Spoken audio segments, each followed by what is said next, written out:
سلطان العارفین حضرت سلطان باہو رحمۃ اللہ علیہ فرماتے ہیں، عشق عقل وچ منزل بھاری، سیاں کوہاں دے پاڑے ہو، جنہ عشق خرید نہ باہو ڈوہیں جہان مارے ہو۔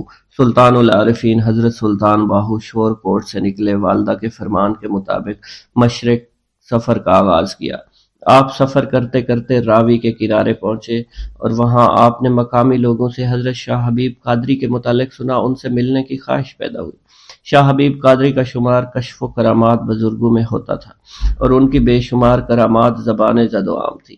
حضرت شاہ حبیب قادری دریائے راوی کے کنارے ایک گاؤں میں رہائش پذیر تھے اور متلاشیان حق ان کی تلاش میں اس گاؤں میں آتے اور اپنی روحانی پیاس بجھایا کرتے۔ سلطان العارفین حضرت سلطان باہو بھی حضرت شاہ حبیب قادری کا پتہ پوچھتے ان کے گاؤں وارد ہوئے، اور جب حضرت شاہ حبیب قادری کی محفل میں پہنچے تو وہاں پہلے ہی سینکڑوں متلاشیان حق ان کی خدمت میں موجود تھے۔ آپ ایک جگہ خاموشی سے بیٹھ گئے، شاہ حبیب کا درس سنتے رہے۔ شاہ حبیب قادری کے پاس ایک دیگ تھی جو ہر وقت آگ پر چڑھی رہتی تھی اور اس میں پانی گرم ہوتا رہتا تھا۔ آپ کے پاس جو بھی حق کا متلاشی آتا اسے اس دیگ میں ہاتھ ڈالنے کا حکم دیتے۔ جو شخص اس دیگ میں بلا جھجک ہاتھ ڈال دیتا وہ صاحب کشف و کرامات ہو جاتا۔ اس دن بھی جو طالبان حق حاضر تھے، آپ نے انہیں حکم دیا کہ وہ اس دیگ میں ہاتھ ڈالے، اور جو اس دیگ میں ہاتھ ڈالتا گیا وہ صاحب کشف و کرامات بنتا چلا گیا۔ سلطان العارفین حضرت سلطان باہو سب کچھ خاموشی سے دیکھ رہے تھے۔ جب حضرت شاہ حبیب قادری کی نگاہ ان پر پڑی تو فرمایا، بیٹا تم یہاں کیوں آئے ہو؟ عرض کی، حضور حق کی تلاش میں نکلا ہوں، مرشد حقیقی کی آرزو ہے، آپ کا ذکر خیر سنا تو یہاں چلا آیا۔ تو حضرت شاہ حبیب قادری نے فرمایا، پھر تم نے دوسروں کی مانند دیگ میں ہاتھ کیوں نہ ڈالا؟ اگر تم اس دیگ میں ہاتھ ڈالتے تو تم بھی صاحب کشف و کرامات ہو جاتے۔ عرض کی، حضور دیگ میں ہاتھ ڈالنے والوں کو دیکھ چکا ہوں، مگر میری مراد ایسے تو پوری نہیں ہوگی۔ پھر تمہیں کیا چاہیے؟ میں تو اور ہی راہ کا مسافر ہوں۔ حضرت شاہ حبیب قادری نے آپ کی دلی کیفیت کو بھانپتے ہوئے فرمایا، تم چند روز یہاں مقیم رہو، اسی دوران مسجد کا پانی بھرنا تمہاری ذمہ داری ہوگی اور تم یہاں مجاہدہ بھی کرو گے۔ سلطان العارفین حضرت سلطان باہو نے شاہ حبیب قادری کی خدمت میں رہنے کا ارادہ فرما لیا۔ حضرت شاہ حبیب قادری کے فرمان کے مطابق خانقاہ میں مقیم ہو گئے۔ آپ نے اگلے روز خدام سے مشق لی اور دریا پر جا کر وہ مشق بھری پانی لا کر مسجد کا حمام بھر دیا، پھر مشق کے بچے ہوئے پانی سے مسجد کا صحن دھو ڈالا۔ خانقاہ کے دیگر درویش حیرانگی سے یہ سب دیکھ رہے تھے۔ انہوں نے شاہ حبیب قادری کی خدمت میں حاضر ہو کر تمام ماجرا ان کے گوشے گزار کیا، اور کسی طرح اس جوان نے ایک ہی مشق سے حمام بھی بھر دیا اور مسجد کا صحن بھی دھو ڈالا۔ حضرت شاہ حبیب قادری نے جب حضرت سلطان باہو کی اس کرامت کے متعلق سنا تو کچھ دیر کے لیے خاموشی اختیار کی اور پھر فرمایا، اس جوان کو میرے پاس بھیجو۔ سلطان العارفین حضرت سلطان باہو کو جب مرشد پاک کا حکم ملا تو وہ حاضر خدمت ہوئے، مؤدبانہ سلام کیا اور حضرت شاہ حبیب قادری نے دریافت کیا، کیا تمہارے دنیاوی مال موجود ہے؟ سلطان العارفین نے بے غرض کہا، حضور مجھے اپنے والد کی جانب سے وراثت میں ایک جاگیر ملی، دنیاوی مال کے ہوتے ہوئے تمہیں یکسوئی حاصل نہیں ہو سکے گی، پہلے تم دنیاوی مال سے فارغ ہو کر آؤ تاکہ تمہیں یکسوئی حاصل ہو۔ سلطان العارفین حضرت سلطان باہو نے حضرت شاہ حبیب قادری کے فرمان پر عمل کرنے کے لیے واپسی شور کوٹ کا سفر اختیار کیا۔ سلطان العارفین شور کوٹ روانہ ہوئے۔ ابھی آپ راستہ میں ہی تھے کہ آپ کی والدہ بی بی راستی کو بذریعہ کشف آپ کی آمد کا علم ہو گیا اور وہ آپ کے آنے کا مقصد جان گئی۔ انہوں نے چاروں بہوؤں کو طلب کیا اور ان سے کہا، اپنا زیور اور نقدی محفوظ کر لو۔ بہوؤں نے گھبرا کر بی بی راستی سے دریافت کیا، آپ ہمیں ایسا کیوں کرنے کو کہہ رہی ہیں؟ ہمارے مال کو ایسا کون سا خطرہ ہے؟ میرا بیٹا تمہارا شوہر باہو آ رہا ہے۔ بیویوں نے یہ بات سنی تو خوشی کا اظہار کیا۔ بی بی راستی نے فرمایا، تمہارے لیے خوش ہونے کا مقام نہیں کہ وہ اپنا مال راہ خدا میں خرچ کرنے کے لیے آ رہا ہے اور تمہارے پاس موجود زیور اور نقدی محفوظ نہیں۔ سلطان العارفین کی بیویاں اگرچہ دیندار تھیں مگر وہ تارک دنیا نہ تھی، اس لیے زیورات اور نقدی کے یوں جانے پر پریشان ہو گئی۔ بی بی راستی نے ان کی پریشانی کو بھانپتے ہوئے فرمایا، اگر تم میری بات پر عمل کرو گی تو یہی مال کل تمہارے کام آئے گا۔ سلطان العارفین حضرت سلطان باہو کی بیویوں نے دریافت کیا کہ وہ اپنے زیور اور نقدی کو کس طرح محفوظ کر سکتی ہیں۔ تم زیور اور نقدی کو ایسی جگہ دفن کر دو جہاں باہو کی نگاہ نہ پہنچ سکے۔